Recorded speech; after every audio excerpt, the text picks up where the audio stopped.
Okay, so today I wanted to,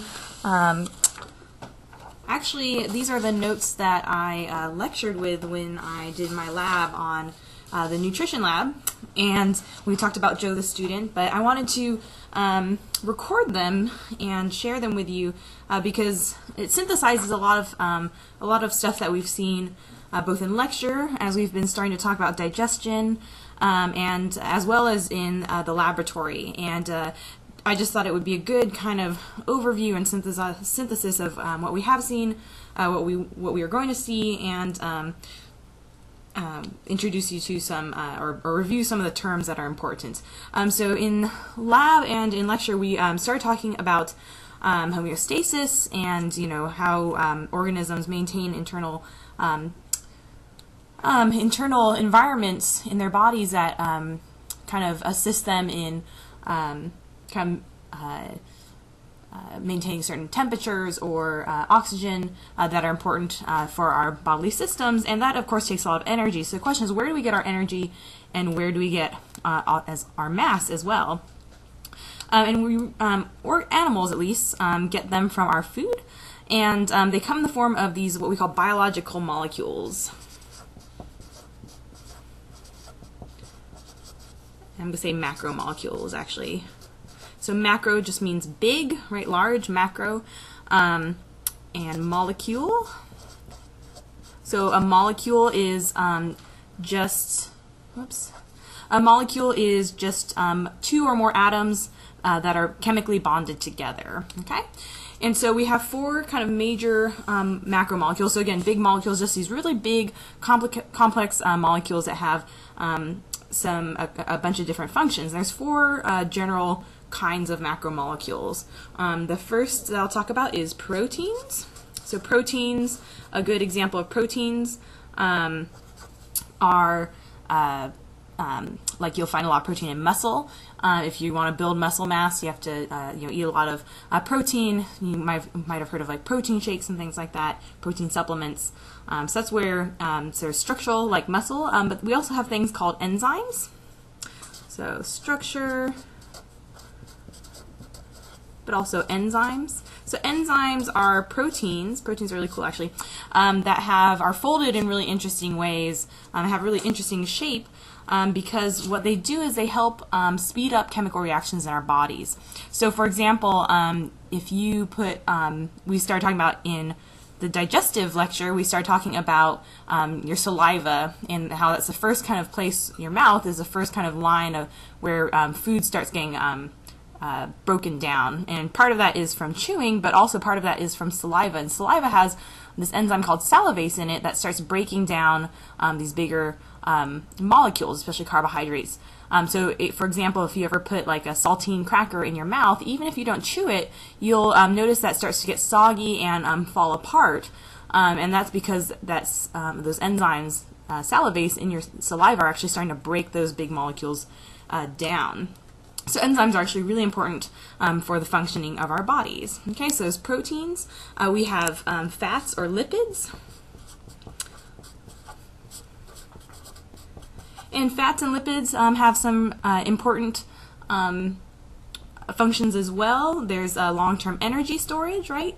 And also they make up our cell membranes. So the cells need something to kind of hold everything inside, and it's these lipids that really make up this membrane. Okay. All right. The other we also saw another lipid, cholesterol, in that video that we saw about the heart attack. Right. Cholesterol is a type of lipid that can, if it gets into if you have too much of it, can get into your blood vessels and cause some problems by creating plaques, right? Okay, so our next one is carbohydrates.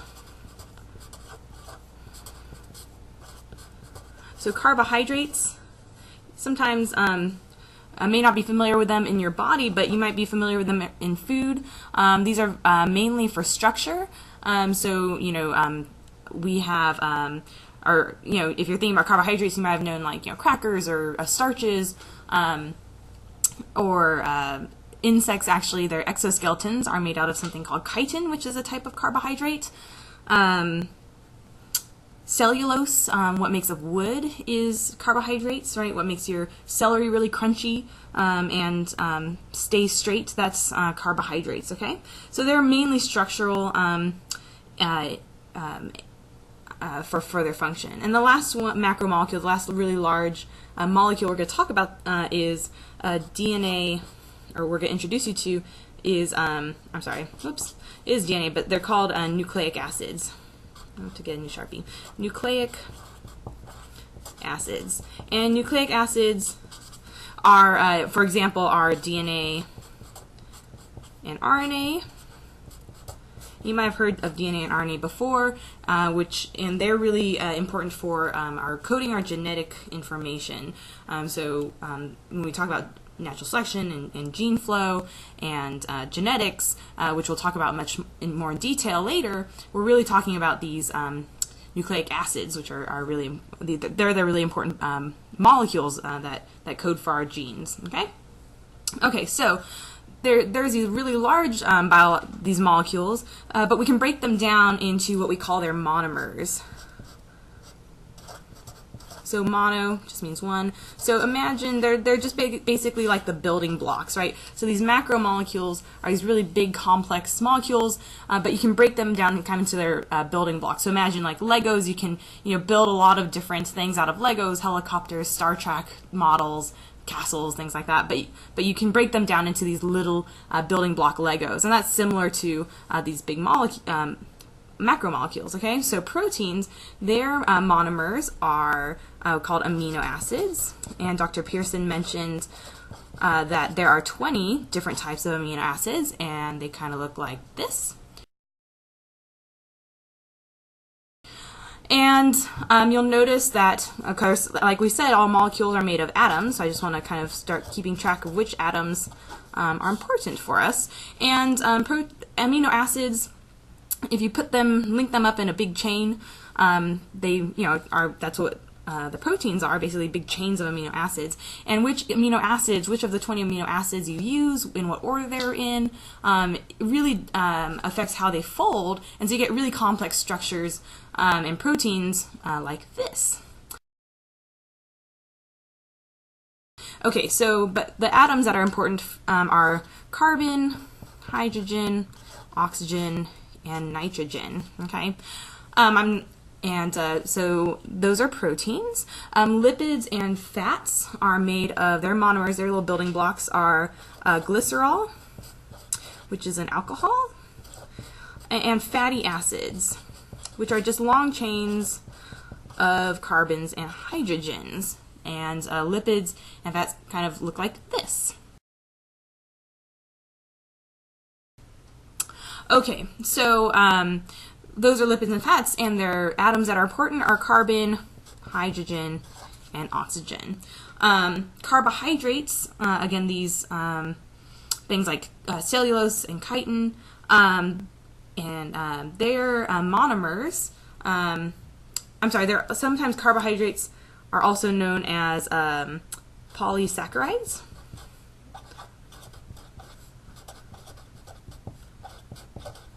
So poly just means many, saccharide refers to sugar, and their monomers are what we call monosaccharides.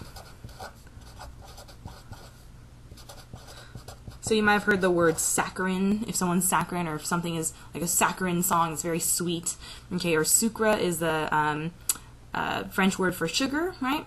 Okay, so monosaccharide just means a simple sugar or a single sugar. So simple. And the sugar we usually talk about when we're talking about simple sugar is usually glucose, but we'll get into that later. Okay, so, and glucose looks like this.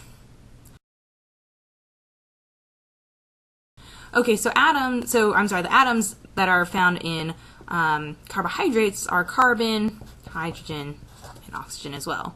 Oh, I'm sorry, for proteins, there's one amino acid that has sulfur in it. Okay. So that's also important. Okay, so the nucleic acids. Nucleic acids can be broken down into what we call nucleotides. And again, we're going to go much more into detail into nucleotides and the DNA and RNA that they make up later when we get into genetics DNA. Okay, and nucleotides look like this. And the atoms that are important are going to be carbon, hydrogen, oxygen, nitrogen, and phosphorus. Okay, phosphorus. Okay, so you can see that there's these four. We can break down kind of the big macromolecules into four kind of categories.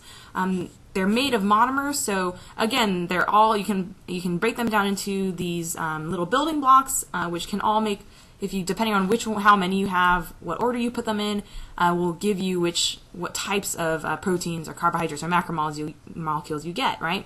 And you can also see that the atoms that make up these macromolecules they share a lot of them, right? So oh, I hope I didn't go off camera there. There's an S and an N there with the protein.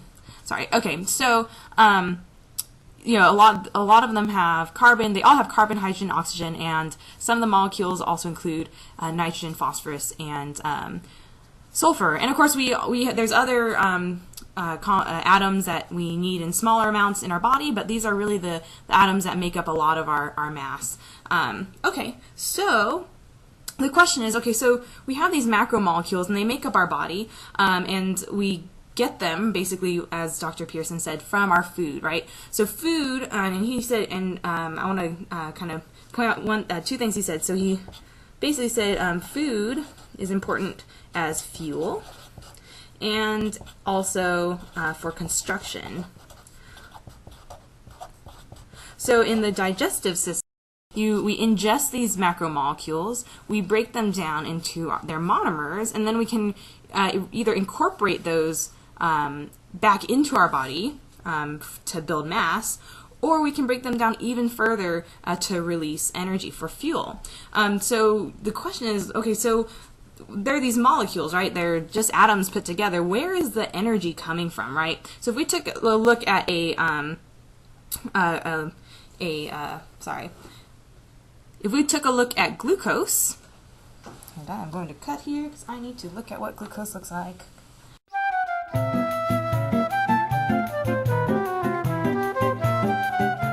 Haha, okay, I knew it wasn't all the carbons. Okay, so basically, glucose is basically a ring of carbons.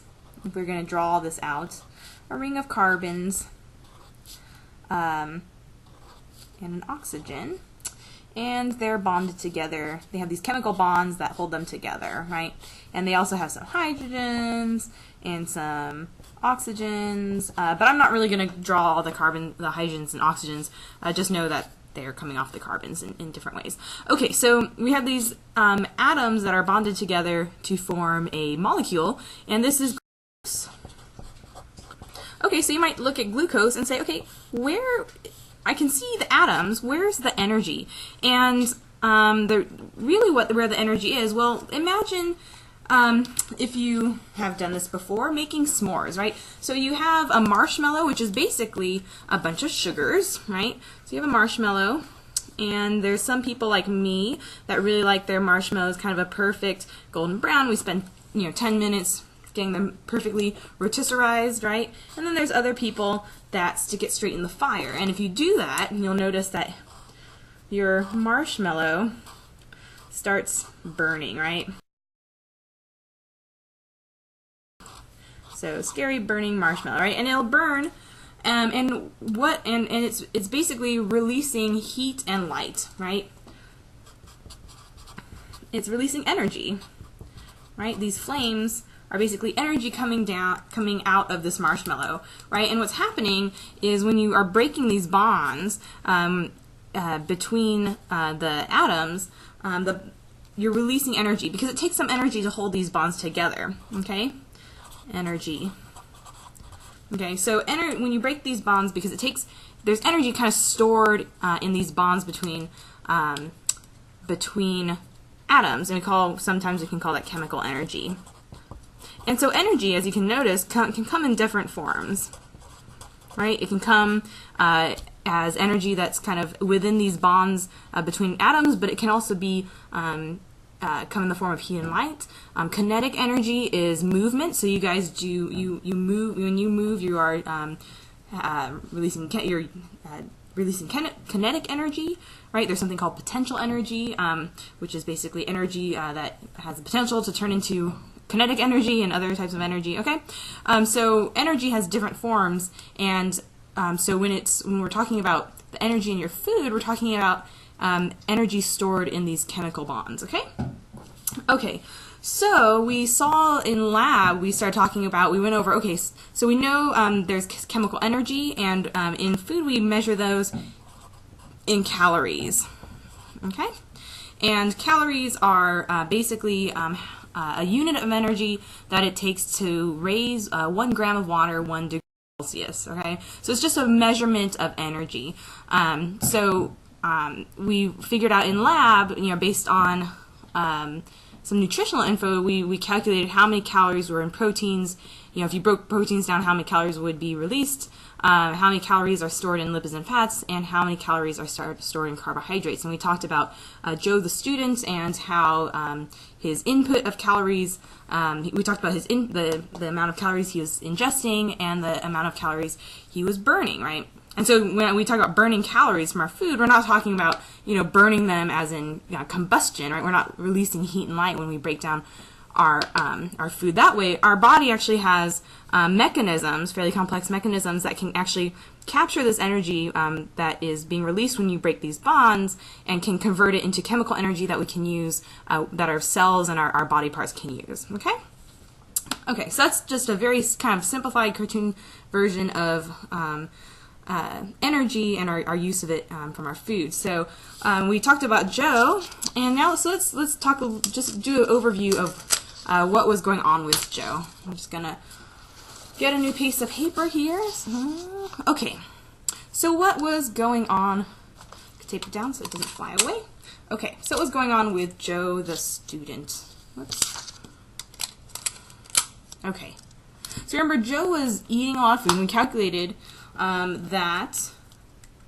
So I'm going to just draw a fairly simple concept map. Okay, so here's Joe. Joe's just going to be this box. And as you can see here, right, so here, matter, right, the mass that could potentially go, go to construction, and energy is linked, right, because there's energy stored within these bonds between the atoms, and the atoms are the matter, right? Okay, so we can see that's linked, but we're going to, for the purposes of this conversation, I'm going to kind of separate them into 2 different concept maps. So let's have energy over here. Okay, and I'll do matter, or mass. I'll do mass over here, okay? Okay, so Joe, so what's his input of energy? Well, it's coming in from his food, right? So his food has those big macromolecules which store energy in them, right? So it's in the form of chemical energy, okay? And we talked about, okay, so he's putting chemical energy or food into his body, in the form of food into his body, right? And it has to go somewhere, right? It just didn't disappear. So we said, okay, well, there's he does some work, he exercises, right? He transforms some of that into kinetic energy if he runs or walks during the day. And then there's also work, like cellular work, and it's something called, something that's important is that we touched on in lab, is this basal metabolic, basal metabolic rate, right? So that was just how many calories, oh my gosh, I cannot spell Bob's, sorry, basal metabolic rate. Ugh, sorry guys. Okay, so basal metabolic rate. You might have heard of the word metabolism. If someone has a really high metabolism, they just naturally kind of burn a lot of calories, because that's how many calories it takes for your cells to work to keep your body alive, right? You can't just, even if you slept all day, you would still need some food for your heart to keep beating, your muscles that in your diaphragm that pump air into your lungs, you need some energy just to maintain that. Okay, so you're burning calories this way, right? And if you don't expend energies, and you also lose some energy just to the environment as heat, right? So we don't turn all our energy into work. We lose some of it as heat. Okay. So we saw with Joe that his output here was much less than his input. So where is that excess energy going? Well, it's being stored in his body, right? He was gaining body fat because that's, again, turning that energy back into chemical energy and storing that in his body, right? Okay, what about his mass? If we took a look at where the mass is in this situation. Okay, so here's Joe again, and this is his biomass. Okay, and again, the mass that's coming in is from his food, right? Those macromolecules, and how can he lose mass? Well, he can excrete it, right? So some of our food does not get digested. It moves, it goes all the way through our digestive system and through our colon, and it gets excreted. Okay. But there is another way. What happens to all those atoms, right? So if we don't digest it, or I'm sorry, if we do digest it, we break those down. If it's not incorporated, if those monomers that we break our macromolecules down into monomers, if it's not reincorporated into our biomass, what happens to those molecules that we break down in order to get our energy? Because remember, we were breaking down that glucose, right? If you break these bonds, what happens to these carbons and these oxygens and these hydrogens? All right, so let's think about this, okay? All right, so glucose, you can write it C6H12O6, right? So if we break this larger molecule apart, what are the possible products? Well, we have C's and O's, so it produces carbon dioxide. We have H's and O's, and we can get some water as well. So these are and it turns out that this process requires oxygen, which is why we need to breathe. And if I wanted to balance this, I could just pop a 6 in front of all these. Okay. So using oxygen, we break down glucose into carbon dioxide and water, right? So we actually lose mass. Well, where does the where does the water go? Well, we sweat it out, we urinate it out, okay? What about the carbon dioxide? Well, it turns out, like we've been talking about in class, the carbon dioxide, we breathe carbon dioxide out, right? So this is actually exhaled out of our lungs, right? Our bodies are producing, this is a waste product basically, and we exhale this CO2 back out into the atmosphere. And this process is what we call respiration. Some people, I guess more specifically, cellular respiration. Okay? Okay. Well, that is for animals, right? Or what we call, I'll put animals. Right? Joe is an animal. And that is for heterotrophs. Or what we call heterotrophs. Okay, so hetero just means different, okay, and troph refers to energy. So these are organisms that get their energy from other organisms, right? They ingest or they find their energy from another source. They don't kind of fix their own energy. They have to intake their energy from somewhere else, right? And from other organisms or living material or organic material.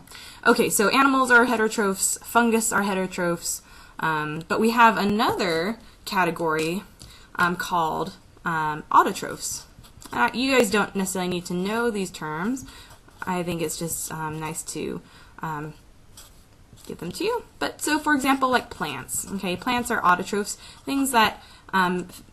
So troph again means energy, right? And auto means oneself, right? So these are organisms that are able to fix their own energy, okay? And so plants, if we had this work out the same energy balance, let's think about in the term of plants, Okay, here's a plant. Okay, so it can store some energy in its biomass, right? Where does it get its energy from, though?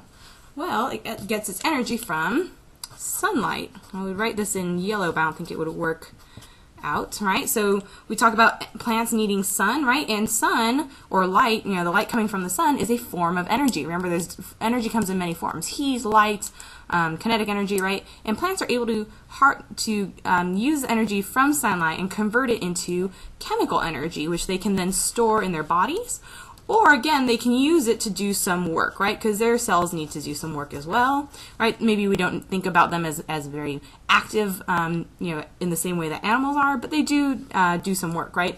And they probably also lose some energy off as heat. Again, not in the way that we think of animals doing it, but but they do lose, lose some energy as heat. Okay, but what about biomass? Okay, so here, and in our conceptual model for matter or mass, where do the plants get their mass? Okay, right? They're growing. They're adding mass to their bodies, right? So where do they get their mass? Well, we know that plants intake. They get nutrients from the soil, right? They intake carbon dioxide. We talked a little bit about this when we were talking about global climate change.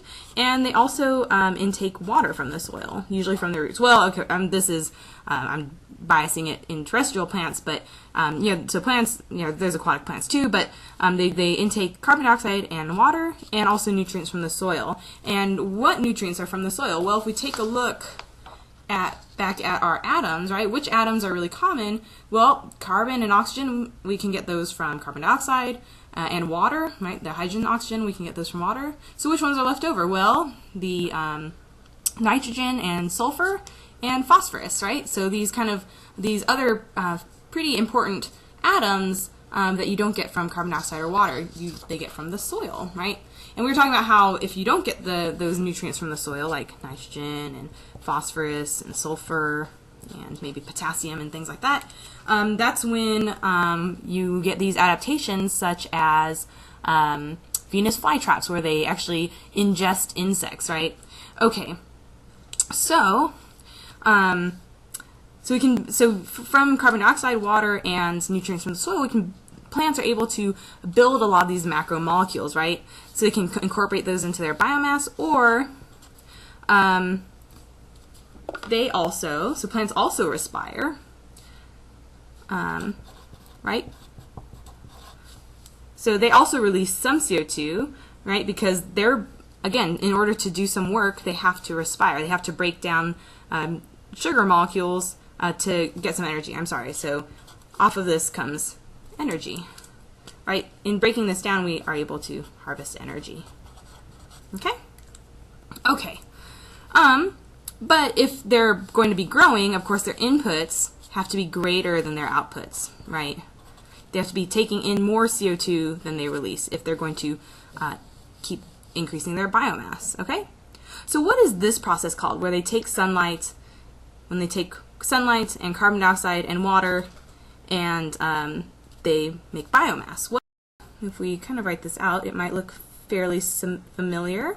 So CO2 plus H2O plus energy, right, from the sun. Okay, well, what do they make? They make simple sugars, which they can then and as well as other, which they can then kind of build into these other macromolecules. Okay, C6H12O6, and turns out they actually release oxygen. Right, we talk about plants being good because they release oxygen into the atmosphere. So this process may look very familiar because it's really just this equation flipped around, right? So, and you might know it as photosynthesis.